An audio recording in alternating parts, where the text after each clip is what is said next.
Ok, buenas tardes. Eh, y muchas gracias por venir aquí a nuestro coloquio del Departamento de Ingeniería Matemática. Hoy me complace presentar a Marcelo Figueroa, PhD, actualmente Data Analyst en la división, en la unidad de negocios Gamma de la consultora BCG, ¿sí? Boston Consulting Group. Además que es medio pariente mío, ¿eh? Así que más gusto me da. Eh, Así que, bueno, adelante Marcelo, por favor. Hola, hola, ¿qué tal? Muchas gracias por la oportunidad de estar acá. Estoy muy contento. Em, Aquí está el profesor Rodolfo Rodríguez y Ramón también Bustinza. Están en vivo, digamos, porque esto va a quedar grabado. Que a quien conocí mientras estaba estudiando, por supuesto, en la Universidad de Concepción. Estudié en el Departamento de Ingeniería Matemática, así que ahí nos conocemos. Por ahora está todo en familia en esta presentación. Mi nombre es Marcelo Figueroa, así como dijo Leonardo, que es mi hermano a quien le copié lo que estudié, se le copié a él. Así que es su culpa, todo esto es su culpa. Eh, yo trabajo ahora en el Boston Consulting Group, estoy en la oficina de Santiago y trabajo en la unidad que se llama BCG Gamma, que es la unidad de analítica avanzada. Y la charla de hoy día se trata de cómo funciona un poco el tema de la analítica avanzada en lo que hacen este tipo de consultoras, como Boston Consulting Group, que se llaman, hacen consultoría estratégica o consultoría estratégica de gerencia. Así que démosle. Esta charla la voy a hacer un poco mixta. Primero que nada, eh, quiero dejar espacio para preguntas, si es que hay al final, dependiendo si se suma más gente también, preguntas en vivo, pero la voy a hacer un poco también pensando en la gente que va a ver esta grabación, que pueden ser estudiantes, así que también hay ciertas partes de la charla, especialmente al principio, que tienen más que ver con cómo explicar estos mundos, ¿no es cierto? Así que por ahí va a tener como dos públicos objetivos, el que está presente ahora en vivo y el que pienso que lo puede ver después. Así que algunas partes pueden ser media extrañas, digo, para los que están presentes. Pero comienzo, vamos a hablar de cuatro cosas. Primero voy a presentar un poco y después tres temas. ¿Y qué significa consultoría estratégica entre todos los tipos de consultoría que hay? Segundo, cómo funciona la analítica avanzada, en particular en la consultora que trabajo yo. Y tercero, algunos ejemplos de proyectos que hacemos, que creo que puede ser interesante, que, que nosotros tenemos que mezclar harto la analítica avanzada con otras cosas. Entonces puede ser interesante como ese punto de vista, por eso quise incluir eso. Y un poquito de mí. Bueno, yo estudié en la Universidad de Concepción, estudié primero Ingeniería Civil Matemática, salí en el 2010, eh, y después, inmediato, hice un máster en Ciencia de la Computación en el departamento creo que se llama Informática y Ciencia de la Computación de la misma universidad. Y eso que hice en ese tiempo, cuando decidí qué hacer, digamos, tenía más que ver con, primero, mis gustos, pero al mismo tiempo con que yo tenía en mi cabeza una pura idea, ¿no? Yo tenía en mi cabeza la idea de hacer consultoría, pero no tenía idea de qué significaba eso, cero idea de qué significaba. Y lo único que se me ocurrió era tratar de mantenerme un poco abierto, es decir, estudiar cosas más generales que específicas. Ahora, eso puede ser discutible si es que esas cosas que están ahí son generales o específicas, pero en mí, al menos en mi cabeza, quería tener una base fuerte en matemáticas, estadística general, pero bien profunda también, una base bien sólida. Y lo mismo en computación, complejidad algorítmica y cosas por el estilo. Después, entonces, fui a hacer un doctorado a Estados Unidos eh, con la Fulbright y terminé en el 2018. Estudié un doctorado en Ingeniería Industrial y Sistemas en la Universidad de Rutgers, que es la Universidad Estatal de Nueva Jersey. Y de nuevo, esa elección tuvo que ver un poco con mantenerme, en mi cabeza al menos, mantenerme un poco amplio. Y entonces era una mirada más sistémica de la ingeniería. Y ahí me especialicé un poco en lo que se llama investigación de operaciones, que es como optimización. Entonces ahí tuve una base también bien importante de eso, que ha sido importante hoy día. Y me regresé a Chile en el 2018 y empecé a finales del 2018 a trabajar en BCG, en la oficina de Santiago. Mi rol es mixto, tengo el rol de consultor y también de Senior Data Scientist, y específicamente he trabajado más que nada en roles en bienes industriales. Eso quiere decir minería, energía, forestales, cosas como con celulosa. Es como más que nada industria pesada, que tiene mucho que ver, por supuesto, con la economía, cómo funciona la economía en Chile. Así que eso es un poco de mí. Vamos a lo que es la consultoría estratégica. Esto va a ser bien super high level. Después pueden hacerme todas las preguntas que quieran y podemos ir a todo el detalle que quieran, tanto de temas, si quieren, personales o abstractos, o de lugares de trabajo, o de cómo funcionan estos trabajos, o de las cosas técnicas, digamos, que voy a mostrar. Entonces, lo primero, yo trabajo en una empresa privada y tenemos un CEO, y él dijo esto, que es algo que después se traduce en una visión, que es en BCG, ¿no? ¿Qué es lo que hacemos? Nos asociamos con clientes, ¿sí?, para resolver problemas de los más difíciles que desafían sus negocios, ¿sí? Desafíos grandes. Y este es el propósito que tiene BCG, que es Unlocking the Potential of Those Who Advance the World, que es como, ¿no es cierto?, habilitar o desenclavar todo el potencial que tienen las empresas que están haciendo grandes cosas en el mundo. Ahora, eso es súper amplio, y la verdad es que BCG es una empresa bien grande también. Fue fundada en 1963 en Boston, por una persona que trabajaba en consultoría, y tiene oficinas hoy en día en 50 países, y creciendo. Está creciendo todos los años todavía BCG, y oficinas en 90 ciudades. En Estados Unidos hay un montón de oficinas, en mismo país. Y en particular en Sudamérica, tenemos oficinas en Sao Paulo, y en otra ciudad de Brasil que no me acuerdo. Y en la Sudamérica hispanohablante tenemos en Colombia, Bogotá, en Lima, Santiago y Buenos Aires. Nos va súper bien. Ahí están las cifras de revenues del 2020 y somos 20.000 ya, y creciendo. Y un poco para que entiendan qué tipo de cosas, qué tipo de clientes atendemos en el mundo, o qué tipo de cosas hacemos. Nosotros tenemos como dos dimensiones en las cuales abrimos esto, y una es las diferentes industrias en las cuales prestamos servicios y las distintas funciones en las cuales prestamos servicios. Entonces, por ejemplo, por el lado de la industria, si vamos, por ejemplo, como en sentido anti del reloj, tenemos instituciones financieras abajo y de seguros. Entonces, muchos de nuestros clientes son bancos, por ejemplo, o aseguradoras, que tienen distintos tipos de desafíos, que lo vamos a ver después. Pero también trabajamos en salud, healthcare, en bienes industriales, que es donde trabajo más que nada yo, que es como industria pesada, tecnología, telecomunicaciones, energía, impacto social, consumer, que sería como retail, ¿no es cierto?, sector público, y también inversión. Son como los ejes de distintas industrias. Y por otro lado también podemos hablar de funciones, digamos, funciones en las cuales nosotros nos especializamos, y son transformaciones de gran escala, operaciones, que son cosas más que tienen que ver con plantas, ¿no es cierto?, con manufactura, cosas así, organizaciones, ventaja global, que tiene estrategia pura, desarrollo corporativo, tecnología, avance de la tecnología, y marketing. Entonces, básicamente hacemos de todo y trabajamos para todas las industrias, así que lo que se les ocurra, casi lo hacemos. Digo, tenemos presencia en eso. Y por supuesto, en cada oficina de cada país responde un poco a la necesidad local. Nosotros, por ejemplo, en Chile, en la oficina de Chile, no tenemos no trabajamos en healthcare o en farmacéutica tampoco, porque no existen como grandes clientes que requieran de nuestros servicios en Chile.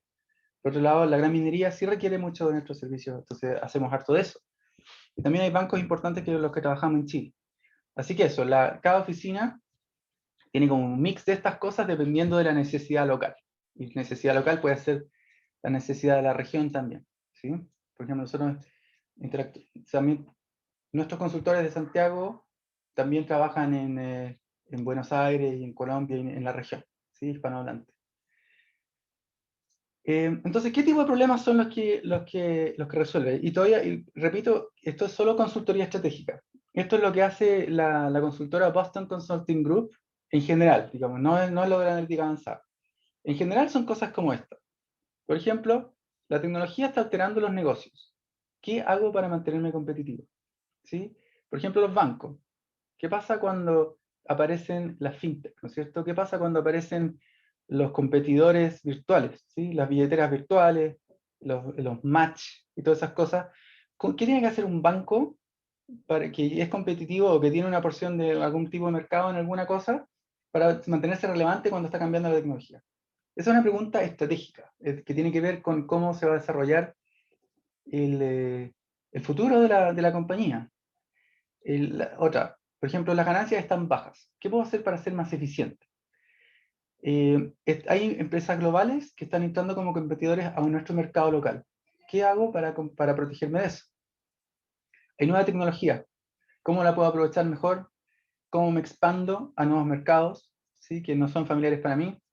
¿Cómo me expando a otros países, otras regiones que no son familiares para mi mercado, el mercado actual? Estoy en problemas serios. ¿Qué puedo hacer para sobrevivir? O, por ejemplo, estamos fusionando dos empresas. Nos acabamos de comprar una tremenda empresa, un competidor, o, por ejemplo, una empresa que nos prestaba servicios. ¿Cómo hacemos para trabajar juntos ahora? Todas estas preguntas, que son ejemplos nomás, por supuesto, tienen algo en común, que tiene que ver con que son cosas estratégicas, que van a tener un impacto grande en el futuro de la compañía. Esto que está acá es consultoría estratégica. Y este es el core de lo que hace Boston Consulting Group en todo el mundo. ¿Sí? Ya, resulta que dentro de esto, bueno, esto lo voy a pasar rapidito, pero nosotros trabajamos por proyecto, digamos. Tenemos clientes a los cuales les prestamos servicios, somos una empresa que presta servicios, derechamente, y lo hacemos a través de proyectos. Entonces los proyectos nosotros los vendemos, digamos, hacemos ofertas, que pueden ser cosas que nosotros observamos que los clientes necesitan, porque los conocemos, pero también muchas veces los clientes vienen a nosotros con preguntas, y nosotros les hacemos una propuesta de cómo trabajar juntos. Hacemos una propuesta de un proyecto, y después planificamos juntos cómo lo vamos a hacer, y lo hacemos, digamos. Y hacerlo significa normalmente hacer mucho análisis, pero estos son análisis a veces de negocio, a veces son análisis cuantitativos, a veces son análisis de entrevistar personas, digamos, y entregamos recomendaciones, ¿sí? Y después a veces acompañamos también en la fase de implementación. Es como el ciclo de vida. Ya, entonces eso es lo que hace una consultora de estrategia de gerencia en general. Boston Consulting Group es una de esas, es de las más grandes, y dentro de esa oferta está la oferta de analítica avanzada, que es lo que hago yo, ¿sí? Que tal vez es más relevante para esta audiencia. Entonces, en particular, nosotros tenemos varias ofertas como en el mundo digital, que no solamente tienen que ver con la analítica avanzada. Tenemos una división que se encarga de la analítica avanzada, que es BCG Gamma, donde trabajo yo, que somos científicos de datos y analistas, desarrolladores también, y que somos más de 1000 en todo el mundo hoy día. También tenemos una rama complementaria que se llama BCG Platinum, que son la gente de tecnología, y son expertos en arquitectura de sistemas, en metodologías de desarrollo de software, en ciberseguridad, en el desarrollo de interfaces digitales, experiencia de usuario, todo lo que tiene que ver con tecnología. También está otro ejemplo, BCG Omnia, que son desarrolladores de productos digitales, y está Digital Ventures, que son como startups. ¿Cómo desarrollar una startup dentro de una empresa de un cliente? Por ejemplo, no sé, suponte un banco, a lo mejor quiere desarrollar una billetera virtual para competir con los incumbentes, ¿no?, que están entrando. ¿Y cómo desarrollar eso? ¿Cómo desarrollar esa capacidad interna que es como un spin-off de un negocio? Entonces, todas estas capacidades forman como un ecosistema dentro de BCG, en el cual nosotros trabajamos muy colaborativamente para resolver los problemas, dependiendo de cuál sea. Entonces, por ejemplo, en particular a mí, normalmente me toca trabajar mucho con Platinum, porque trabajamos haciendo analítica avanzada para clientes que requieren soluciones digitales. Entonces necesitamos expertos en desarrollo de tecnología. Al mismo tiempo que se hace todo un desarrollo de analítica, ¿sí? Que es más como matemático, ¿no? Y aquí puede ser este tipo de analítica avanzada que hacemos nosotros, tiene una particularidad que puede ser distinta de otras consultoras que también hacen analítica avanzada, ¿sí? Hay consultoras técnicas que ofrecen directamente eso, pero nosotros trabajamos extremadamente integrados al equipo de consultoría que yo le llamaría clásica, ¿sí? Que son los que resolvían esos problemas que dijimos al principio. Porque la analítica avanzada que hacemos nosotros específicamente en esta consultora también tiene mirada estratégica. Es decir, nosotros normalmente resolvemos problemas con analítica avanzada, pero que son parte del desarrollo estratégico de la compañía en que estemos trabajando. Entonces no son módulos grandes normalmente, son problemas grandes. O problemas que tienen alto impacto. Y como un problema tiene, cuando en una compañía un problema tiene alto impacto, tiene que interactuar con todas las otras divisiones de la empresa, con las formas en cómo se están haciendo las cosas hoy. Tiene que ver también con cómo va a tener que cambiar las personas las cosas como las hacen hoy.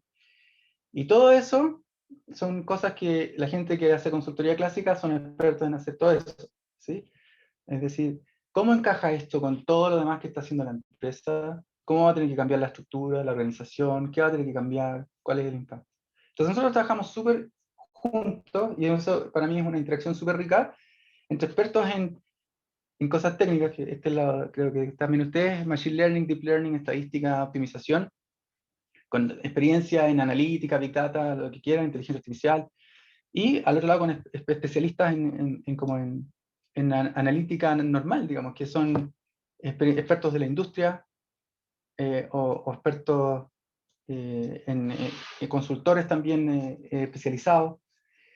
Y el foco nuestro siempre es en cómo lograr un impacto grande, digamos, o sea, apuntar siempre a que las cosas que recomendemos y que hagamos tengan un impacto relativamente importante. Y eso tiene como harta prioridad sobre otras cosas que también son importantes, pero eh, que, que no son parte de nuestro foco. Entonces, ahora voy a dar un par de ejemplos de cosas que hacemos o que hemos hecho, y voy a dar dos ejemplos, que uno es en el rubro de una empresa maderera, digamos, que trabaja con todos los productos de madera. Son dos ejemplos chilenos. Y el primero era un ejemplo de un trabajo que tuvimos que hacer muy, muy, muy, muy conectados con con un proyecto más grande en un contexto de lo que se llama transformación digital, que tenía muchas más componentes de consultoría de estrategia clásica, y nosotros éramos solo un módulo dentro de ese tremendo proyecto en el cual estábamos desarrollando lo que llamamos casos de uso de analítica avanzada dentro de la empresa. Entonces, vamos a ver un poquito cómo funciona eso en contexto de todo lo demás. Y el segundo ejemplo es un poquito ya más técnico, tiene que ver con era un caso de uso que era mucho más el objetivo final del proyecto. Entonces, es como, tiene menos de lo otro, ¿no? Entonces vamos con el primero, creo que no, sí, me faltó una parte. Pero bueno, antes de eso, antes de entrar directo a los ejemplos, eh, nosotros usamos muchas áreas de analítica, ¿sí? Yo creo que todos en esta llamada estamos acostumbrados a usar estas cosas como visualizaciones, utilizar algoritmos, digamos, métodos, hacer simulaciones, optimización, y lo que nosotros queremos generar son recomendaciones que permitan, por ejemplo, tomar mejores decisiones o mejorar una productividad. Eh, Eso también es algo bien distintivo de lo que nosotros hacemos, que es que nunca generamos un producto y lo entregamos y ya, digamos, o por ejemplo una solución de analítica. Lo que nosotros buscamos es qué es lo que se puede hacer diferente con eso, ¿sí? Y desde el principio. Desde el principio empezamos a hacer eso desde las cosas, cuando empezamos a analizar la data, por ejemplo, estamos desde el principio muy enfocados con esto que estamos analizando ahora, ¿qué se podría hacer distinto? ¿O qué cosas no se saben? ¿O qué cosas pues serían una sorpresa? Digo, si es que las exhibimos, porque hay siempre, también por supuesto hay muchas cosas que no se saben, digamos que hay entendimientos que no están compartidos, o, em, y aquí hay otra como clave que tiene que ver con el contexto este en el que nosotros trabajamos, que es que esto es súper claro para nosotros, que hay una distancia súper grande entre hacer un desarrollo de analítica avanzada, por ejemplo, una solución digital, y lograr que eso genere valor literalmente en una empresa, en una compañía. Literalmente, que empiecen a contar dinero. Hay como un abismo ahí entre medio. Y nosotros, cuando hemos medido el tiempo que requiere que haya un cambio, o el esfuerzo que requiere, eh, o dónde están los mayores desafíos, no están en la analítica, en el contexto de lo que nosotros trabajamos. Después vamos a ver que en la analítica también tenemos desafíos y técnicamente desafiantes, pero ahí no está en la mayoría del esfuerzo para capturar el valor, ¿sí? Hay que quiero ser como bien claro en esto, que el problema analítico que nosotros estamos resolviendo puede ser técnicamente muy complejo y lo podemos resolver, ¿sí? Y eso puede estar check. Y aún así, hay un tremendo camino desde que esa solución está lista hasta que se logra el objetivo final.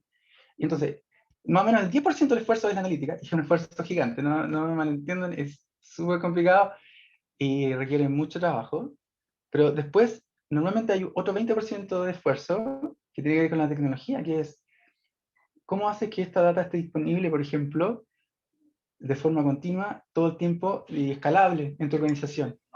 La data, el flujo de información. ¿Cómo haces que tus sistemas conversen con tus nuevos sistemas, tu sistema legacy que tenías en tu empresa y ahora tú te vas a estar migrando a la nube, por ejemplo? ¿Cómo haces que conversen?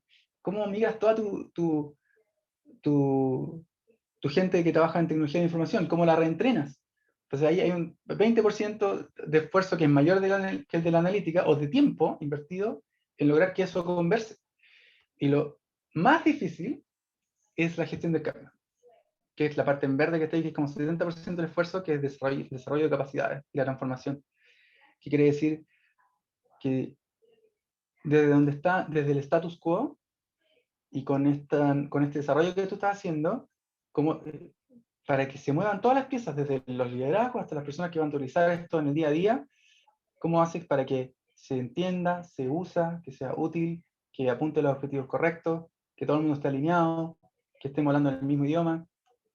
Y ahí por ahí viene también por qué para nosotros es tan importante estar siempre conectados con este brazo más clásico de la consultoría estratégica, que son gente que es experta en eso, en cómo hacer que estos cambios encajen en una empresa muy grande, por ejemplo, ¿sí?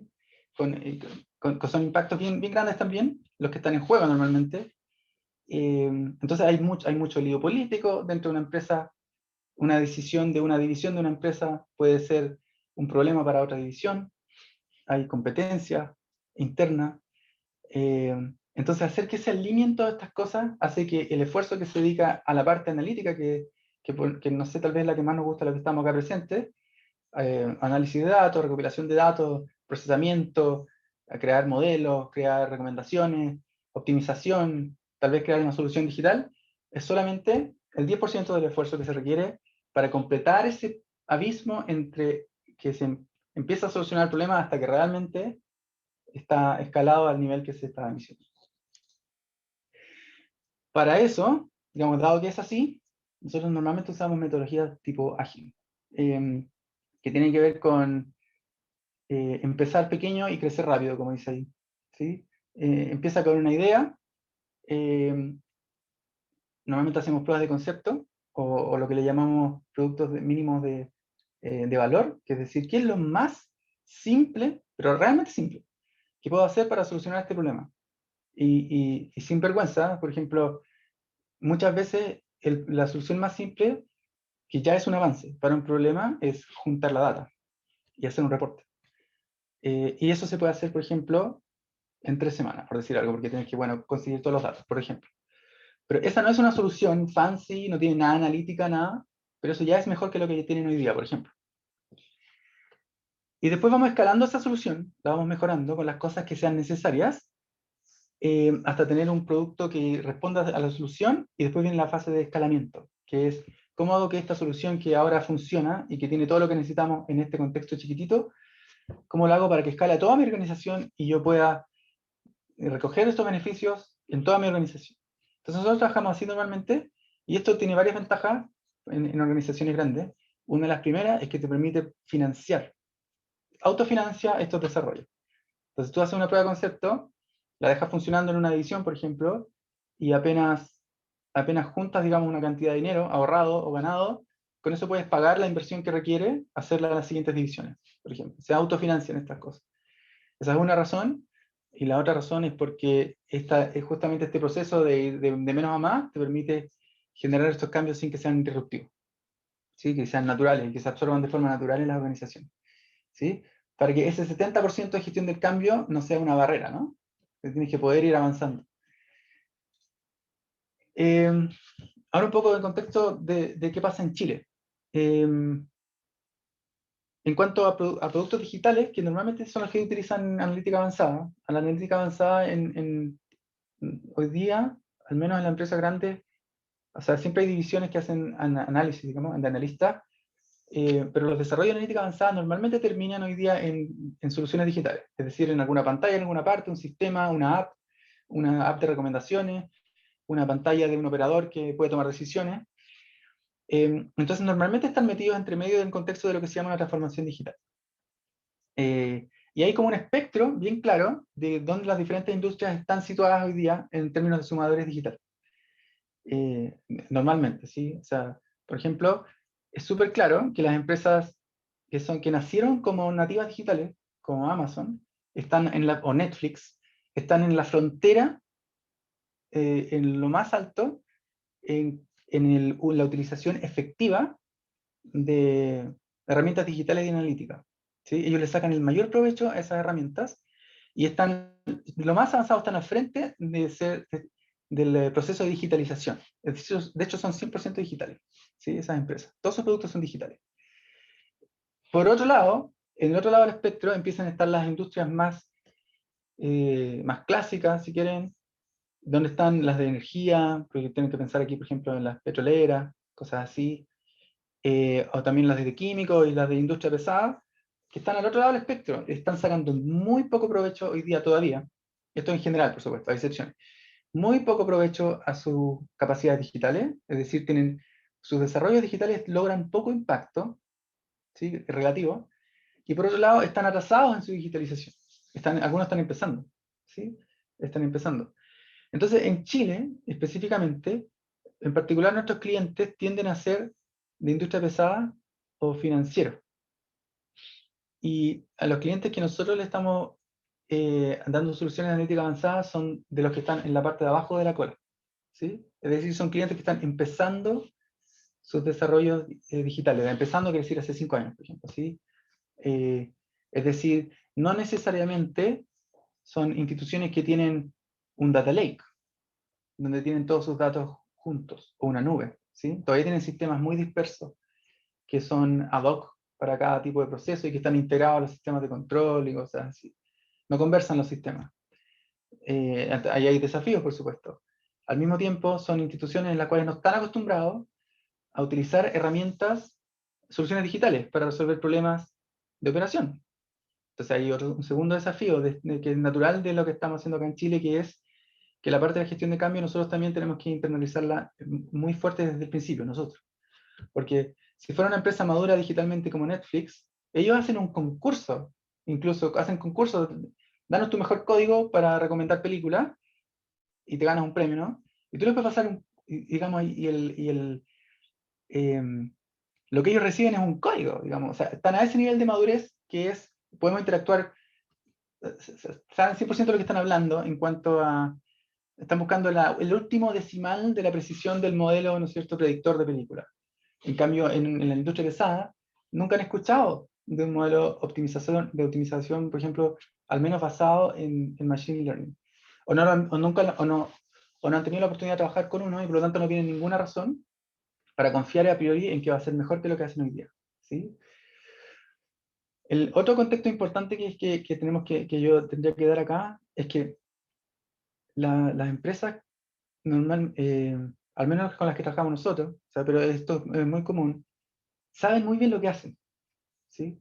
Los problemas que nosotros nos tendemos a resolver no son problemas obvios, digamos, no son como, digo, la gente que trabaja en esas empresas tiene muchos años de experiencia, entonces las operaciones ya están muy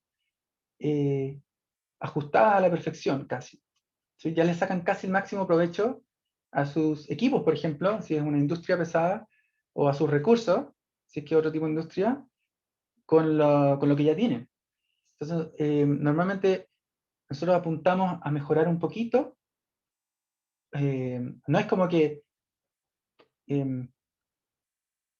eso quiere decir básicamente que las respuestas no son obvias, no son fáciles de encontrar, ¿sí? ¿Cómo mejoro un 1% algo que ya está funcionando al 95% de perfecto, digamos?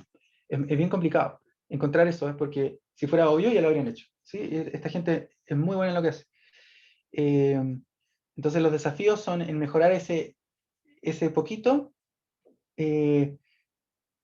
mediante analítica avanzada, en mi caso, integrado, ¿no?, en un medio de estos cambios. Ahora sí, vamos a los ejemplos. Esto lo voy a pasar un poco más rápido porque es para dar un par de ejemplos nomás de cómo funciona.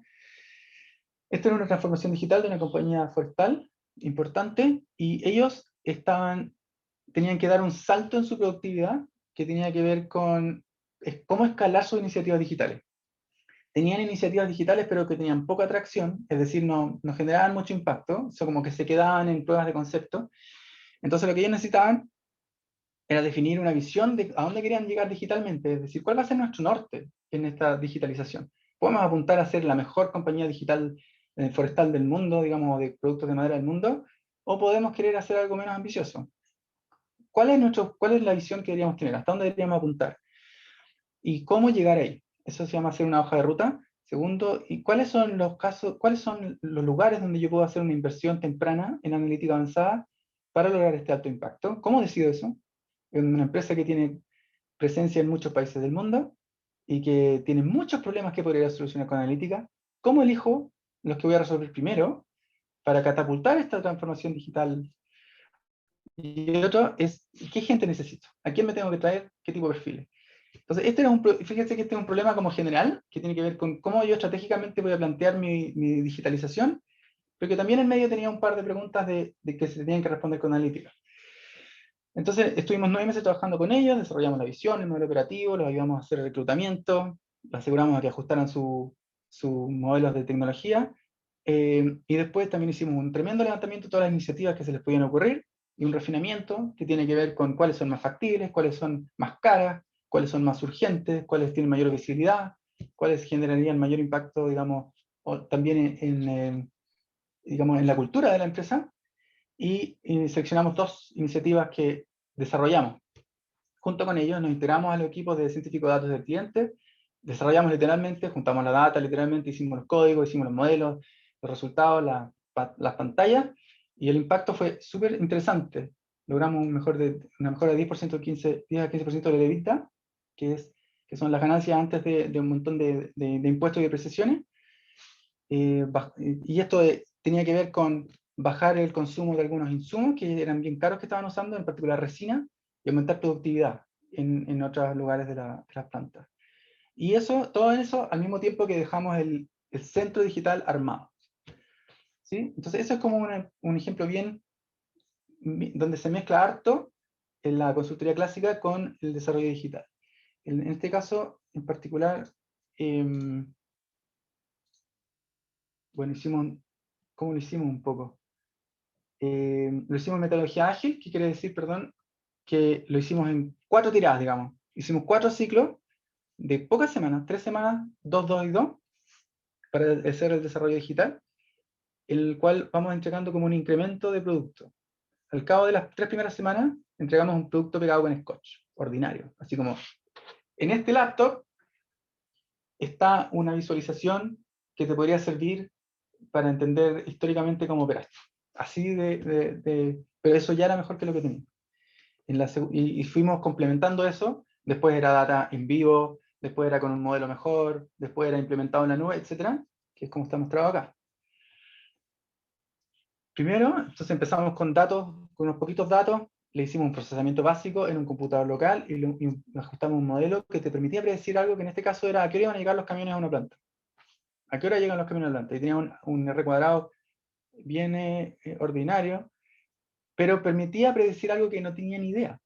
No tenían idea a qué hora iban a llegar los camiones a la planta. Y con esa pura información, que es decir, mira, toma estas 3 variables, crúzalas de esta forma, y te va a dar una estimación rasca, pero mejor que lo que tienes hoy día, de a qué hora van a llegar los camiones. Y eso ya era útil, en 3 semanas.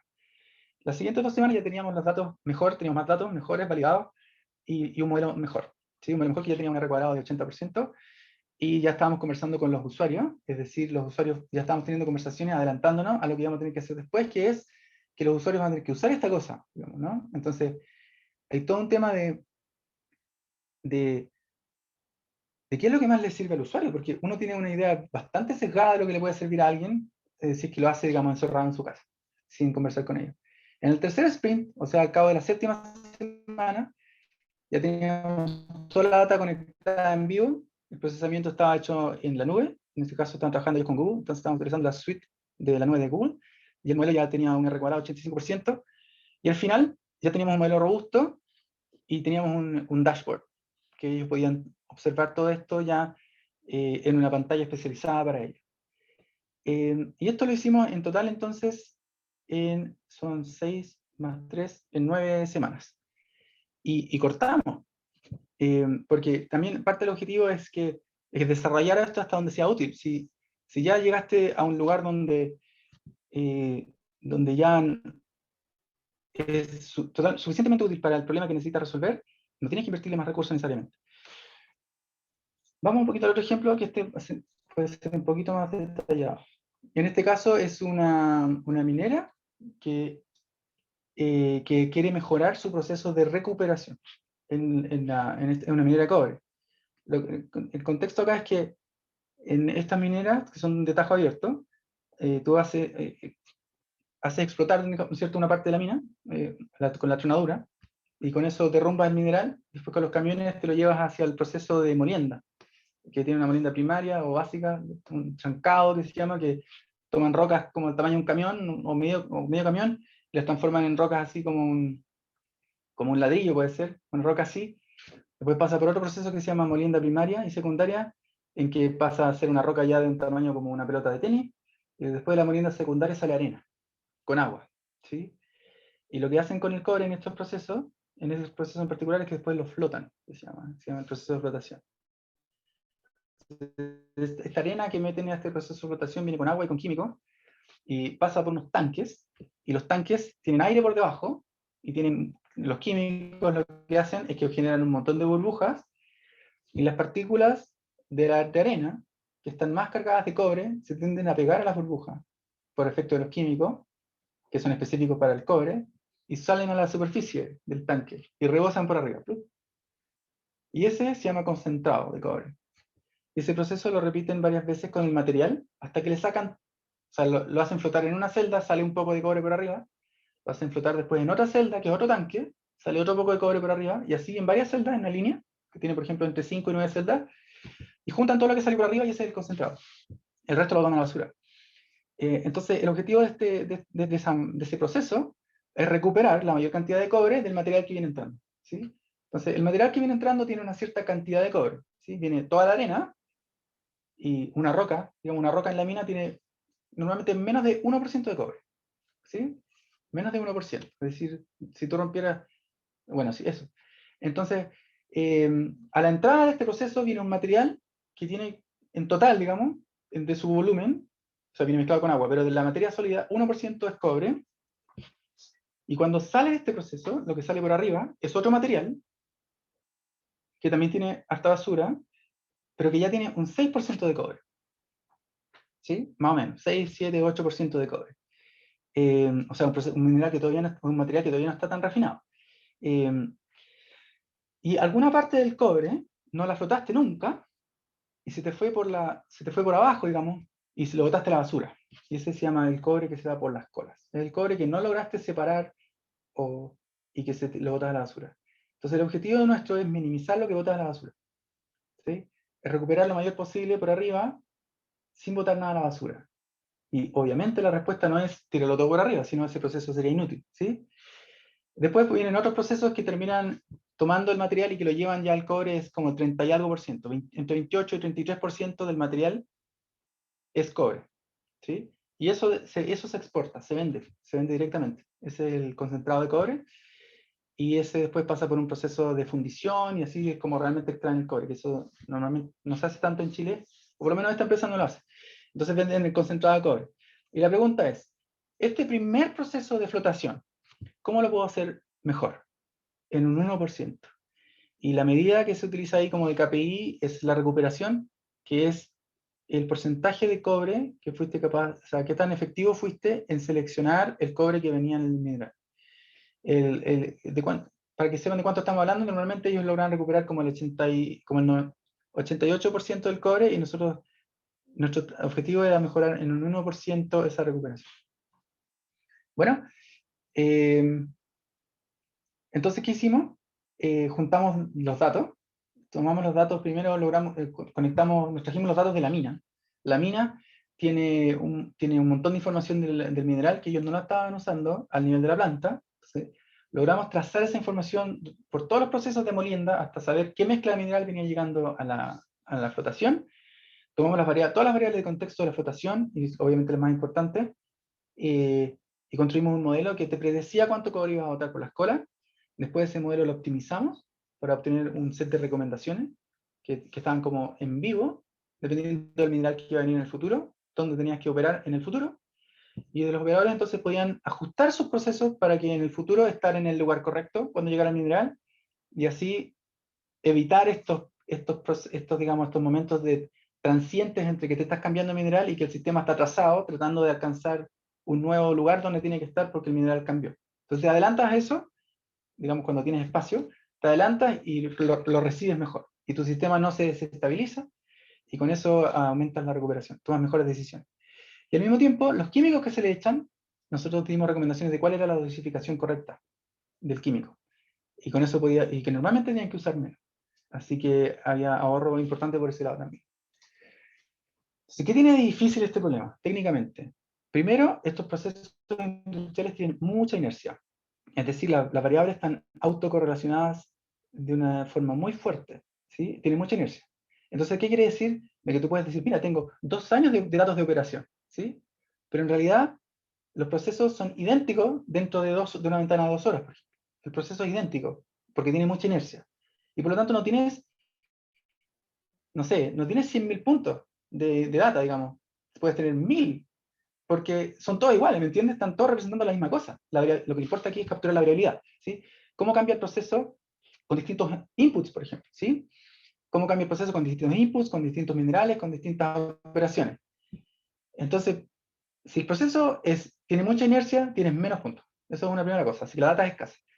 Segundo, los sensores de este tipo de procesos son tremendamente ruidosos, fallan, se descalibran, se empiezan a sesgar. Hay otro problema, muchas de las variables más importantes, sobre todo los KPI, no son directamente medibles. Hay que como que calcularlos con proxy, ¿sí? Entonces es difícil, la variable target de tu optimización, por ejemplo, la variable objetivo, normalmente es una variable ruidosa también, ¿sí? O una variable que ni siquiera se puede medir, ni siquiera la puedes contrastar o al menos en vivo, ¿sí? Por ejemplo, algunos de los KPIs se pueden después medir con muestras de laboratorio muy cuidadosas. Y ahí puedes tener la recuperación verdadera de lo que de verdad ocurrió en esta operación, lo tienes con un resultado de laboratorio, pero eso llega después, ¿sí? Entonces no te permite tomar decisiones en el momento. Después, hay que hacer muchos modelos intermedios que tienen que interactuar entre sí. La causalidad de las variables que están acá está muy confusa en la data. Es muy difícil desenredar la causalidad de cómo una variable afecta a la otra, o cuál se movió primero, el huevo o la gallina. Es decir, si agrego más cal porque me bajó el pH, o bajó el pH porque agregué más cal. Digamos, nosotros sabemos, como humanos entendemos cuál es la relación, pero los modelos no entienden eso, necesariamente. Entonces, ¿cómo le enseñas al modelo cuál es la variable que mueve la otra? Digamos? Porque si no, puede aprender una relación que no existe. ¿Sí? Y eso. Entonces, ahí empiezan ciertas consideraciones que son técnicas, pero que tienen que ver con otras cosas. Entonces, ¿qué tipo de modelo vamos a usar? Y normalmente la respuesta de qué tipo de modelo vamos a usar no es una respuesta puramente técnica. Hay hartas consideraciones que tenemos que tomar en cuenta. Por ejemplo, en particular en los procesos industriales como este, el modelo tiene que hacer sentido físico. No puede ser un modelo que entrega una respuesta en una caja negra, ¿sí? Tiene que reflejar todas las relaciones físicas que los operadores y que los expertos en los sistemas saben que se dan. Entonces, tú puedes tener un modelo con varias variables, digamos, multivariado, por supuesto, pero el efecto de cada una de estas variables en el output y también los efectos entre sí tienen que tener una dirección específica, porque el sistema funciona así. Entonces, digamos, no se puede hacer trampa en el sentido de poner las variables importantes y que te entregue un output muy bueno si que las relaciones no se respetan. ¿Por qué? Porque después cuando tú tengas que hacer un cambio en el sistema, tienes que saber el efecto que va a tener en cascada en cada una de las otras variables, ¿sí? Entonces tu modelo a priori tiene que respetar toda la física, eso es una restricción. Segundo, tiene que ser interpretable en el sentido de que tiene que ser también un modelo relativamente, digamos, continuo en el input y el output, digamos, medio diferenciable un poco, porque tú tienes que poder interpretar los efectos marginales, es decir, cuál es la variable más importante, porque cuando mueva mi control de químico, ¿cuánto me va a impactar al otro lado? Tiene que ser un modelo continuo, tiene que ser totalmente interpretable. Cada efecto marginal tiene que ser interpretable en el output. Segundo, y aquí vienen las cosas ya más técnicas, bueno, ¿cuánto captura de la varianza? Y eso fíjense que no es una decisión tampoco puramente técnica. No necesariamente elegimos el modelo que captura la mayor varianza. Eso es interesante porque creo yo por qué lo hacemos, pero al final es una decisión. ¿Qué sacrifica? ¿Varianza o interpretabilidad, por ejemplo? ¿Sí? Puede ser un modelo que prediga muy bien lo que tú quieres, digamos, pero que es totalmente discontinuo en el input y el output. O puede ser otro modelo que realmente solo sigue el promedio de lo que estás buscando durante el día, pero que respeta todas las leyes físicas, digamos. Entonces depende de lo que quieras hacer. Después, la precisión del modelo y también qué tanto generaliza respecto de data que no ha visto, ¿sí? Estos modelos hay que reentrenarlos, por supuesto, cada cierto tiempo, con data nueva, y sobre todo si cambian las operaciones, pero estas operaciones cambian siempre cambian harto durante el día, como todo es muy ruidoso, y también se mueven hartas cosas, tu modelo tiene que ser bien robusto en entender las direccionalidades de para dónde se tienen que mover las cosas, ¿sí? Entonces también tiene que ser un modelo que generalice bien el proceso físico. O sea, no solamente las cosas que ha visto, pero al menos direccionalmente las cosas que no ha visto tienen que apuntarles para qué lado van a ir, ¿sí? Se puede decir, mira, este mineral nunca lo he visto antes, no está en la data, pero este mineral está compuesto de, por ejemplo, tiene alta presencia de un metal que sí sabemos que le hace mal a este proceso. Entonces, de forma natural, el modelo debería ser capaz de decirte entregarte una recomendación y decirte que, mira, te va a ir mal con este mineral, pero haz esto para que te vaya menos mal, por ejemplo, ¿sí? Y eso es con un mineral que nunca he visto, o con un tipo de operación que nunca he visto. ¿Okay? Aquí hay un ejemplo de cómo terminamos seleccionando el modelo que tenía, peor precisión. Que en este caso es el otro equipo del mismo proceso, que es un equipo de molienda. Estamos tratando de optimizar el tratamiento, que es el volumen que se puede pasar por el molino, ¿sí? Entonces, es un molino de molienda, tú le pones un montón de rocas de este tamaño y sale la arena, ¿no? Sale una roca así. Y la pregunta es, ¿cómo lo opero para poder pasar en la mayor cantidad de tratamiento posible? La mayor cantidad de volumen, porque normalmente ahí está el cuello de botella en las mineras, que es cuánto logro moler. Eso es normalmente el cuello de botella. Entonces, esa casi siempre se maximiza a tope. Entonces, hay varios tipos de modelos que se pueden usar. Por ejemplo, un modelo tipo árbol, que tenía una precisión, por supuesto, espectacular, no tenía sesgo, captura toda la varianza, toda la que tú quieras, pero esta relación entre estas dos variables, que son, en este caso, era la presión y la predicción de nuestro KPI, era una figura, digamos, que no tiene nada que ver con cómo se relaciona esta variable físicamente. ¿Okay? O sea, la relación entre estas dos variables, como la muestra la cajita de abajo verde, tiene que ser como una U invertida. Y el modelo de árbol, a pesar de que es súper preciso y captura toda la varianza, no entiende esa relación, no la puede entender. Entonces, no se la puede enseñar, digamos, por lo menos a un modelo puro. Y por lo tanto, no nos sirve, porque resulta que cuando nosotros movamos la variable que influye la presión, tenemos que estar seguros que el efecto que va a causar sobre las demás variables sea el que se espera, ¿sí? Entonces, si nuestro modelo no entiende cuál es el efecto de una sobre la otra, no nos sirve. Lo mismo pasó con los modelos gaussianos, y al final terminamos usando un modelo lineal bayesiano que te permite imponer un poco ciertas restricciones en cómo van a lucir estas relaciones, y sacrificamos un montón de la varianza que capturamos en el modelo para lograr respetar todas las leyes físicas, y porque la intención de este modelo no era predecir de forma perfecta el output. La intención de este modelo era optimizar la operación. Entonces, nosotros necesitamos entender en promedio para dónde se va a mover la operación si que cambia ciertos inputs y outputs de la operación, ¿sí? No me interesa saber exactamente cuánto va a ser. Me interesa saber si se va a ir para arriba o para abajo. Entonces sacrificamos un montón de la variabilidad en pos de entender toda la física y poder entregar recomendaciones entonces que estuvieran basadas en física dura, digamos, y que todos los operadores estuvieran de acuerdo que todos los fenómenos que ellos están acostumbrados a ver y que están en la literatura, digamos, se estaban cumpliendo.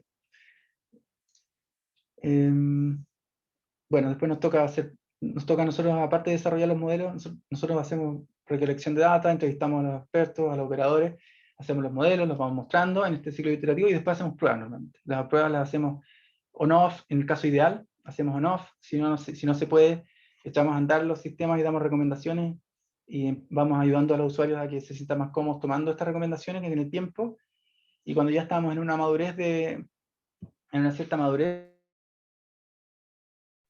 digamos, ya se empieza a observar el valor.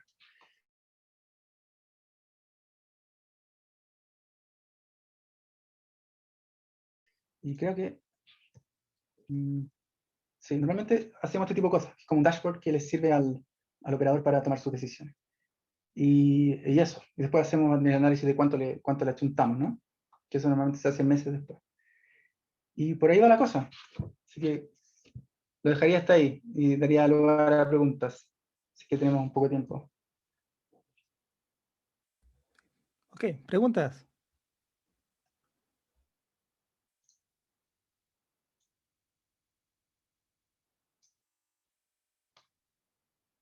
Ahí veo que Christopher tiene la mano levantada. Hola, ¿qué tal? Sí, Hola, yo ¿qué tenía tal? la mano levantada. Muchas gracias, Marcelo, por la charla, súper interesante. Yo tenía una pregunta que, a ver, quizás un poco apuntando a la audiencia de las y los estudiantes que están escuchando esta charla.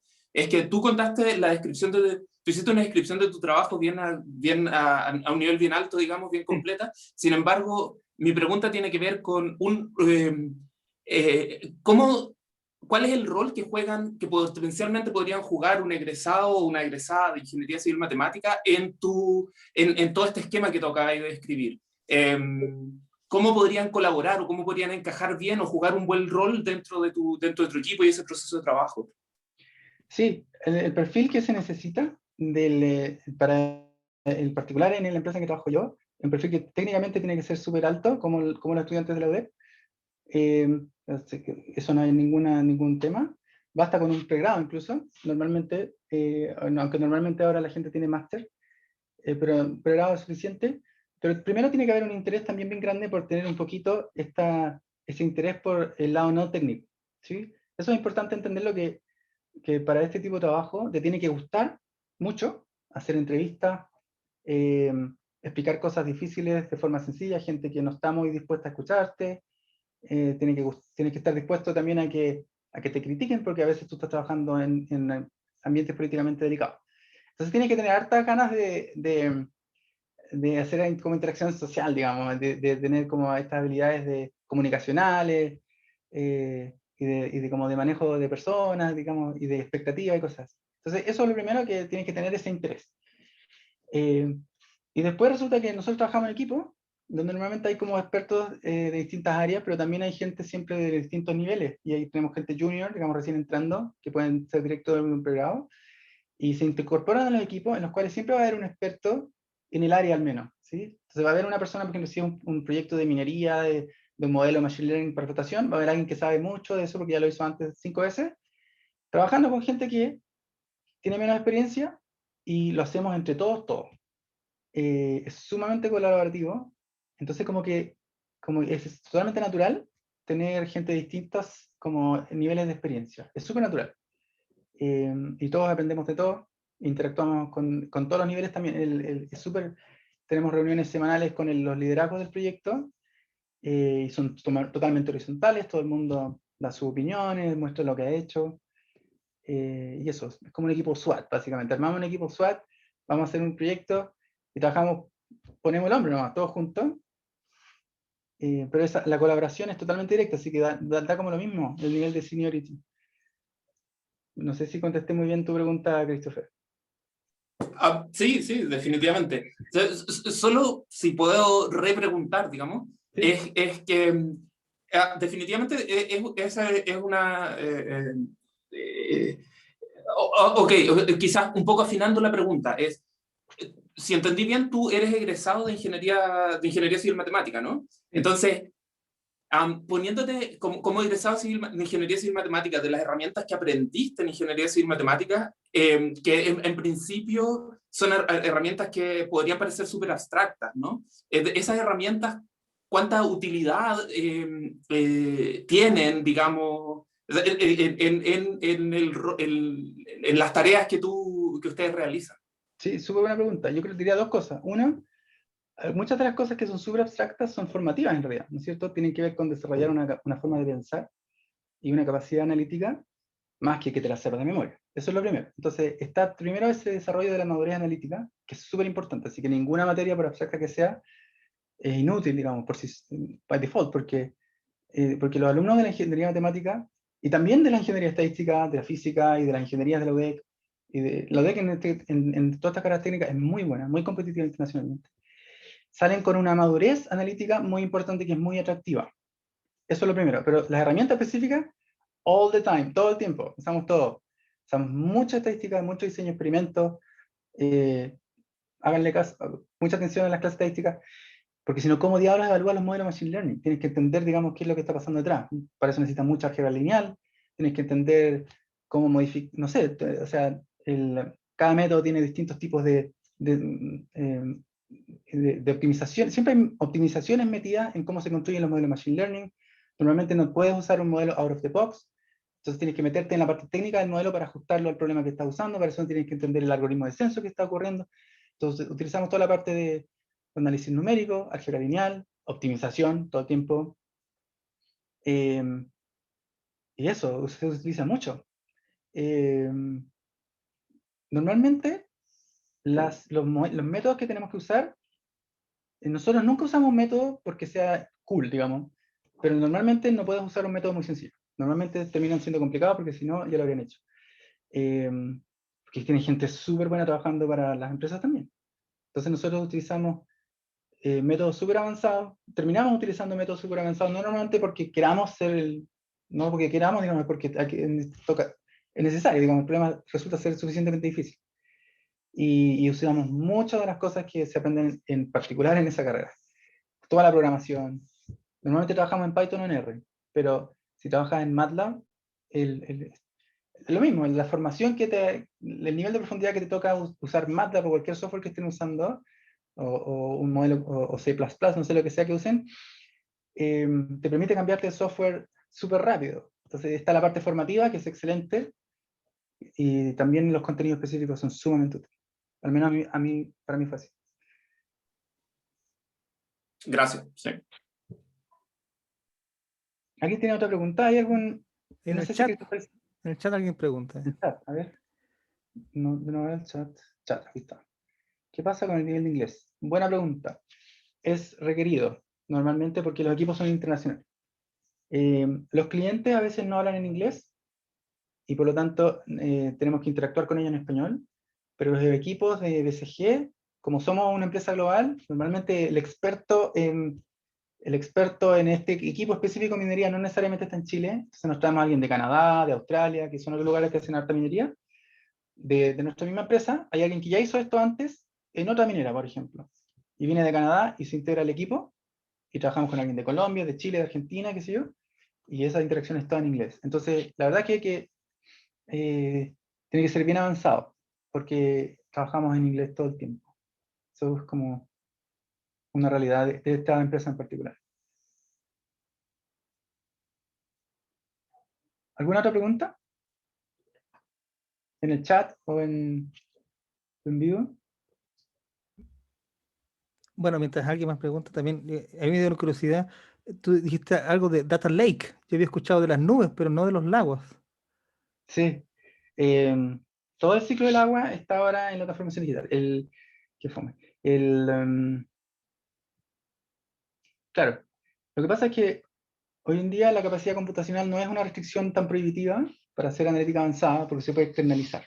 ¿Sí? Tu empresa no tiene por qué instalar un montón de servidores para hacer super procesamiento de Big Data.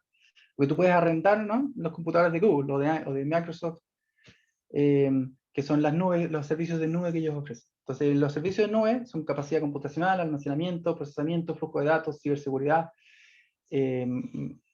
También ahora ya hacen de todo estas nubes, o sea, tienen dashboards que puedes poner, tienen todo sistemas de transformación de datos, extracción de datos, se comunican con todos los tipos de sistemas que se ocurran.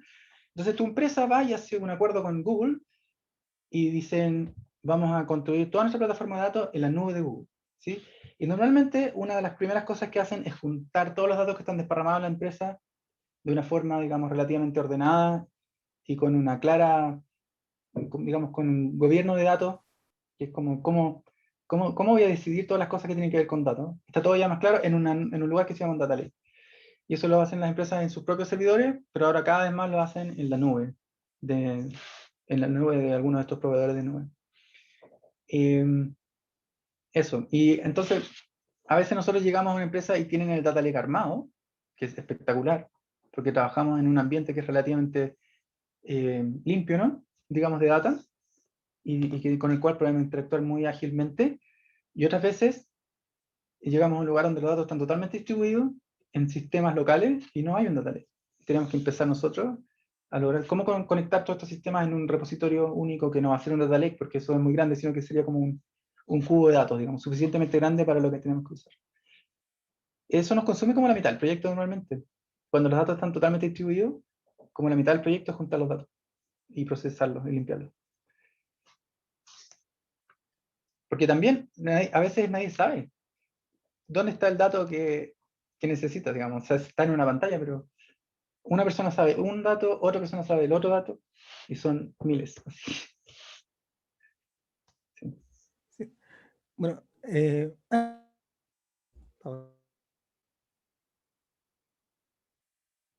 Pablo, no te escuchamos. Ahora sí, ¿ahora me escuchan? Perfecto, ¿cómo estás? Hola, buenas. Hola Marcelo, bueno, hola Leonardo también, a todos. Una consulta, Marcelo. Eh, eh, la gente con la cual usualmente estás trabajando, ya sea chilenos o extranjeros, ¿son de formación ingenieros? ¿Hay algún ingeniero matemático? ¿O tienen magíster, doctorados? ¿Qué tipo de formación se están Hay, considerando? hay de todo. Hay gente... tiende a pasar que la gente más senior, que está en la edición que yo hago, tienden a tener doctorado, pero está creciendo mucho esto, y entonces esta gente tiende a ser como los expertos en ciertas áreas, pero se está contratando gente, sobre todo en otras partes del mundo, en Chile no tanto, que directo de la universidad, primero, o sea, hay todos los niveles, gente con título universitario, con máster y hasta doctorado incluso, pero también de muchas áreas. La gente que está haciendo ciencia de datos, que así se llama hoy día esto, viene de muchas áreas diferentes. Entonces, la mayoría estudió algo que tiene que ver con algún tipo de matemática aplicada, o alguna matemática, digamos, pero vienen del área de la estadística, de la física, de muchos de la ingeniería eléctrica y electrónica, de la economía. Hay mucha gente, y ahora hay cada vez más gente también que viene de los negocios, que no es gente que es técnicamente, que no tiene un cargo, no tiene, perdón, un título técnico, sino que estudió economía, por ejemplo, y que en su trabajo empezó a trabajar con analítica, cosas más, siempre estuvo haciendo cosas cuantitativas, y se especializó en Machine Learning, por ejemplo, y ahora se vino de la industria a un cargo más técnico. Entonces, la verdad es que el mix es... Y también, por ejemplo, yo trabajo con una colega que estudió sociología, y es data scientist. Al final, Claro. ¿y por qué? Bueno, no sé si creo que eso está pasando en todos lados, pero como que la mezcla, donde hay como mezcla de distintos conocimientos, se ocurre mucha riqueza, ¿no? Entonces, como que esa diversidad de backgrounds resulta ser la más efectiva. Pero en particular en mi empresa no hay como una directiva respecto de lo que tienes que haber estudiado o qué nivel tienes que tener, digamos, ¿verdad? Es como, se hace un proceso de entrevista y como que tienes que encajar un poco con el tipo de trabajo que se hace, eso es todo. Obviamente tienes que saber, si quieres hacer analítica avanzada, tienes que hacer analítica avanzada, digamos, se cae de cajón. Pero aparte de Vale, eso, pero no es que tengan un proceso de preparación, ¿sí? Porque podrías contratar, no sé, a un licenciado en matemática o física con una formación y entrenarlo dentro de la empresa. Ese tipo de cosas no, es que no es como no que, sucede. claro, dentro de la empresa el entrenamiento, no, claro, mm, em, claro, como que no es necesario, porque si la persona tiene ya las capacidades técnicas que necesita, independiente del nivel de donde venga, digamos, Ujú. y encaja bien con el tipo de trabajo que nosotros hacemos, listo. Eso es así funciona normalmente. Eh, mm, y eso. Y Vale, claro, y y después tienen, ya no tiene sentido eso del entrenamiento, porque una vez adentro ya creces como todo, digamos, puedes tener 30, 40 años y saber muy poco, o tener 20 años y saber mucho y estar al mismo nivel, y después de ahí para ujú. adentro van igual, digamos, da lo mismo. Vale, ¿tienen, has tenido estos últimos años prácticas profesionales o se pueden, dirigen tesis, ese tipo de cosas? No, Esas cosas no, nada de eso. no podemos hacer porque, no, porque normalmente trabajamos en temas bien, o sea, se requiere primero como... Más confidenciales. O sea, no puedes llegar y meter a alguna persona. Eso es una cosa, que Ok, requiere un contrato y todo eso, o sea, si trabajamos con temas bien sensibles. Sí, sí, pero lo otro que pasa es que se necesita, es un trabajo de tiempo más que completo. La metodología, estas consultoras trabajan como en proyectos de alto impacto, pero en muy poco tiempo y con poca gente. Entonces somos, por ejemplo, 5 personas haciendo un proyecto que a un equipo en una empresa le toma 6 o 9 meses. Lo hacemos en 2 meses. Eso significa que trabajamos muchas horas al día. No los fines de semana, pero sí muchas horas al día. Entonces se requiere un nivel como de compromiso. Son todos como cargos de confianza. Se requiere un nivel de compromiso que va más allá de una práctica o de una tesis, ¿no? Que es como, claro. es súper intenso. Eso es una característica. Es súper interesante para mi gusto, que trabajas con gente interesante de todo el mundo, en proyectos grandes, con impactos grandes, aprendes mucho de la industria, conoces gente en la industria, lo encuentro súper divertido. Pero hay gente que es un balance, ¿no? En particular aquí, trabajamos muchas horas durante la semana. O sea, es normal, muy normal tener días de 12 horas de trabajo. Eso es como estándar. Eso es una semana normal. Entonces, eso es una decisión que hay que tomar si es que te motiva lo Claro. suficiente como para hacer eso. Ok, gracias Marcelo, un abrazo.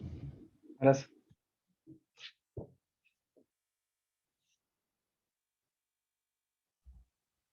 Bueno, quizás abusando de ti, digamos. Ah, mira, Benjamín Schleff levantó su mano. Benjamín, por favor.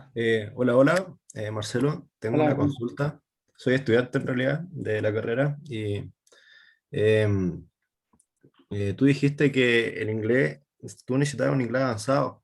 sí. O sea, como requisito en realidad, pero eso hay que validarlo, ¿cierto? Mediante algún test. No sé si ese fue tu caso en realidad. No, las entrevistas son la mitad en inglés, derechamente. De hecho, te entrevistan gente de todo el mundo también. Te entrevista la gente de tu oficina local, por supuesto, que no sé como tus colegas directos, y la mitad es en inglés. Y también te toca entrevistarte con gente que son especialistas en lo que te va a tocar hacer, básicamente. Por ejemplo, si yo estoy tratando de entrar a la división de analítica avanzada en la oficina de Santiago, por ejemplo, donde sé que hacen mucha minería, probablemente te va a entrevistar a algún experto en minería de otra parte del mundo también, en analítica avanzada. Se puede ser un australiano, un alemán, lo que sea, y va a ser en inglés. Entonces es como un poco prohibitivo, porque esas personas no van a saber español directamente, nada. Así que sí, tiene que ser bilingüe básicamente. O sea, un nivel como comunicacional que te permita trabajar cómodamente con alguien de otro país. Ah, ya, o sea, no necesariamente tener como validado un test, como, No, para ¿no es nada. cierto? Ya, Para nada, no hay tests. En el proceso de entrevista sí hay como desafíos entre medio, digamos así, como un desafío de código y después tienes que hacer una presentación y cosas así, pero no, en ese sentido las empresas estadounidenses son súper como relajadas en eso, en que no te piden con mucha documentación para, para entrar, digamos, pero sí las entrevistas son lo suficientemente exhaustivas como para que todo lo que necesiten esté. Pero no se requiere una certificación. ya, gracias.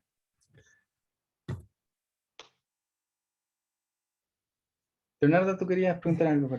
Bueno, pero antes, mira, aquí alguien escribe, FJ. Ya dice, ¿qué conocimiento mínimo que alguien?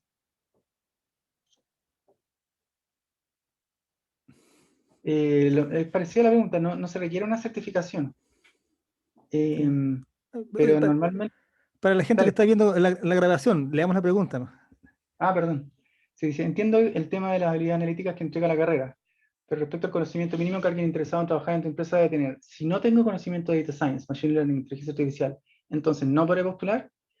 Es como, lo importante no, o sea, esos que están ahí son nombres que se le dan a temas que son bien antiguos, digamos. O sea, por ejemplo, Data Science es un nombre que tiene hoy día esta cosa, o Machine Learning, las cosas que se llamaban antes, no sé, pues, método estadístico, optimización, programación, se llamaba la optimización.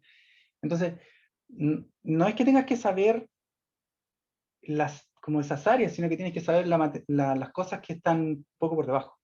Entonces, tienes que saber más que esas, nombraste como áreas, hay que saber como matemáticas y estadística, porque te toca hacer modelos, ¿no? Te toca hacer métodos, te toca diseñar experimentos, te toca pensar en un problema y pensar cómo lo separo en pedacitos que pueda resolver, digamos, en subproblemas que pueda resolver, y después cómo pruebo que lo que hice funciona. Entonces tienes que diseñar un experimento.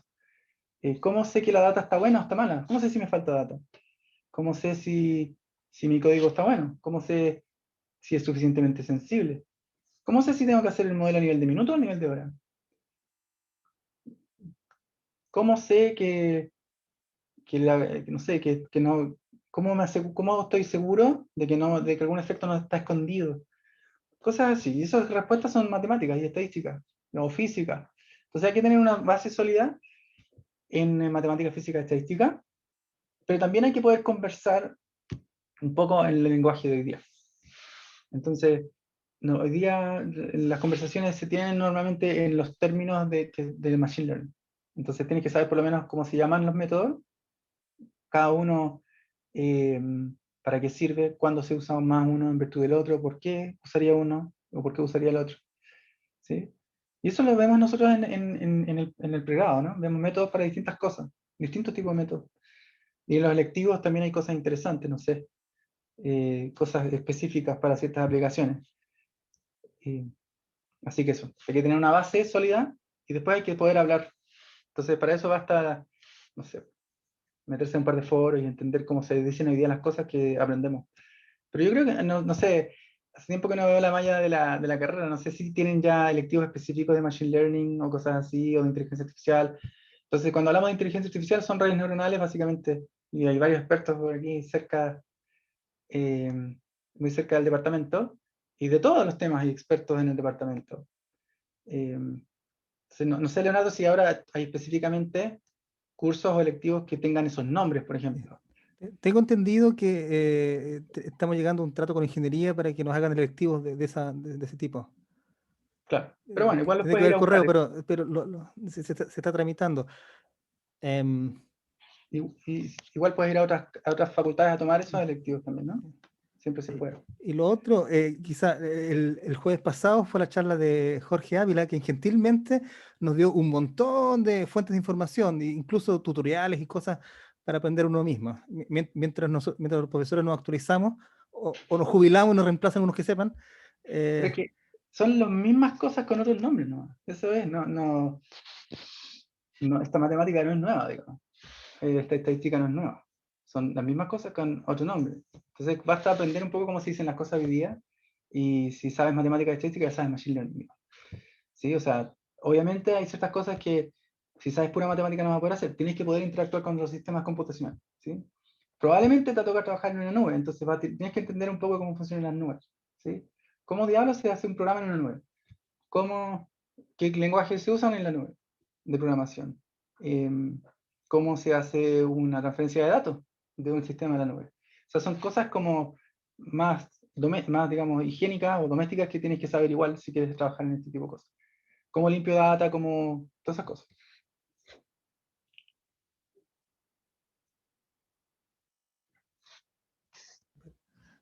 Bueno, una cosa que me llamó a mí la atención. Perdón, antes de seguir, Anaí dice, es broma, Leo, ¿no? En estadística y en nuestro departamento están Sebastián y Christopher que dan esos cursos. Ok, gracias, Anaí, por recordarme. Claro, Sebastián Nicholson y Christopher Straves. Por supuesto. Me llama la atención, bueno, la metodología, parece que es esencial para ustedes la metodología Agile, ¿sí? Y eso, Esencial. y eso se aprende haciendo. Sí, no es algo muy sencillo, no necesitas ni leer un libro, digamos.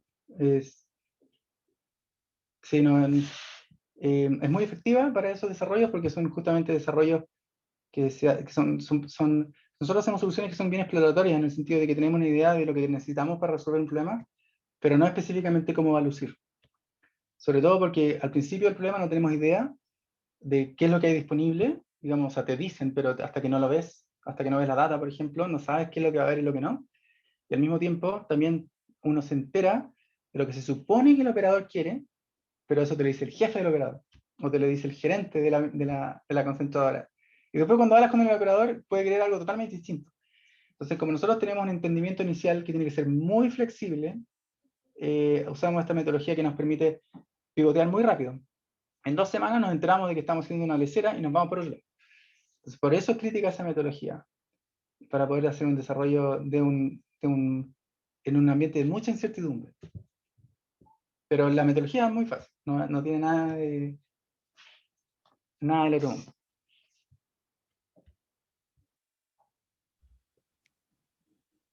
Ok. Bueno, no sé si alguien más quiere hacer alguna pregunta o comentario. Sí, tienes razón ahí. Bueno, hace tiempo que no veo a los colegas, así que ya se me olvida lo que hacen. Yo quería hacer solo un comentario, Leo, que efectivamente Sebastián hace cursos o sea, Julio hace cursos de redes neuronales, Julio Aracena, el profesor Julio Aracena, y Sebastián efectivamente hace cursos más relacionados con estadística, y yo alguna vez de un curso que tenía que ver con predicción y aprendizaje, o sea, aprendizaje y predicción. Entonces, las asignaturas sí están en el departamento y obviamente no, o sea, y como bien dice Marcelo, no tienen necesariamente los nombres técnicos que él está dando, pero la matemática que es necesaria para que en el fondo puedan aprender fácilmente o trabajar fácilmente con las herramientas que son requeridas, sí están. Sí. Y es la misma matemática de siempre. Digamos, o sea, siempre hay cosas nuevas, pero la base es la misma. Sí, bueno, y dentro de Marcelo hablaba de programación, que no necesariamente se refería a programar en un computador, sino que a programas, o sea, en el contexto matemático, programación tiene que ver con planificación, ¿no? Y lo que más clásico en optimización 1 se ve programación lineal, ¿ok? Y en optimización 2, si no me equivoco, se ven problemas de optimización cuadrática o cosas más complejas. Entonces, las herramientas matemáticas sí están. Solo a modo de comentario. Perfecto, sí.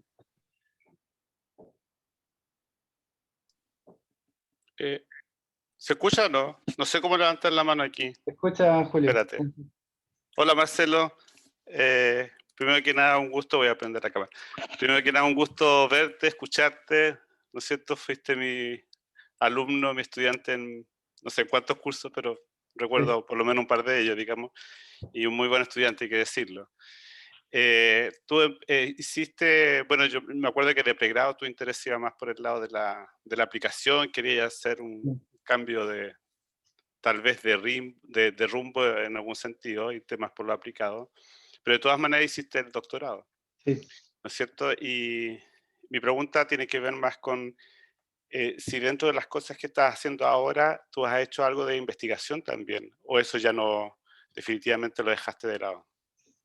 No he tenido tiempo, la verdad. Dejé la investigación. ¿Ya? Yo estaba trabajando en el doctorado en temas de transporte, de hecho, que eran como optimización. Era la búsqueda de la ruta más corta, el problema de la ruta más corta en una red estocástica. Entonces, pero cuida twist, ¿no? Porque eso ya es conocido. Y ahí el twist era con un nivel de aversión al riesgo. Entonces el agente, digamos, tenía un nivel de aversión al riesgo específico y quería saber cuál era la mejor ruta para la ruta más corta bajo ese nivel de aversión al riesgo. Entonces, si tú eras una ambulancia que tiene que llegar no sé, o sea, un camionero. Camionero Ujú. tiene que llegar a una hora específica. Si llega antes o después a la terminal marítima, por ejemplo, puede que no lo dejen entrar. ¿Sí? Va a perder horas, ¿sí? Que se las van a cobrar. Entonces tiene que llegar a una hora muy específica.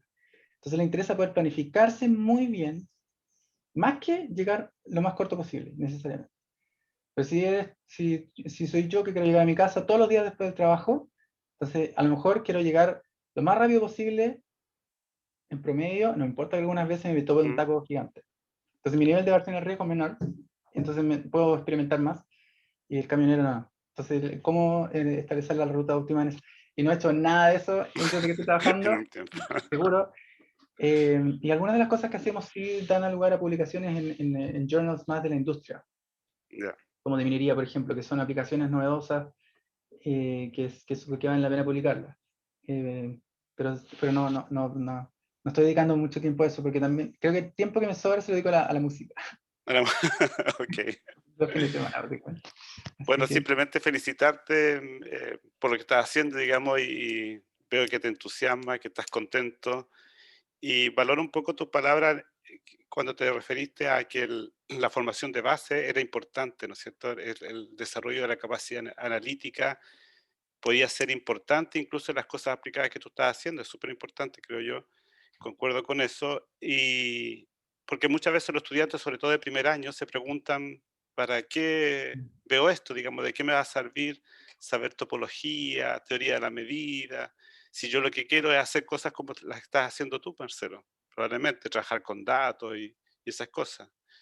Y yo creo que es importante resaltar que todo eso, por último, permite desarrollar una capacidad de abstracción, una capacidad analítica, que al momento después de aplicarlo, ¿no es cierto?, en un problema concreto, que un problema real que puede ser extremadamente complejo, como tú lo mencionaste, ayuda mucho, digamos, a ser creativo, a entender cuál es la dificultad del problema y proponer soluciones.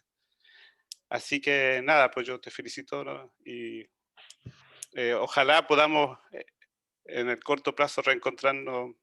físicamente, digamos, para conversar más largamente Sí, por supuesto. Qué rico verlos a en otro ambiente. Julio y Iván ahí.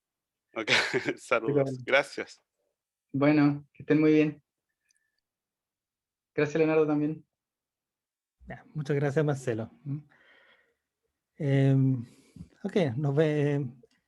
Una cosa, si me quieren contactar, acá están los links oficiales digamos, de BCG en Chile y lo demás, pero también me pueden agregar a LinkedIn, eh, y ahí podemos conversar también en más detalles, si tienen otras preguntas, por si acaso.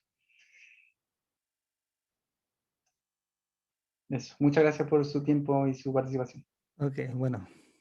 Muchas gracias, Marcelo, a ti por estar. Ahora, cada uno toma un cafecito en su casa. Ok. Bueno, Gracias, Marcelo. gracias a todos por Chao, venir chao. y chao, chao. Gracias, chao, que Chao, estén que estén muy bien. bien. Cuídense.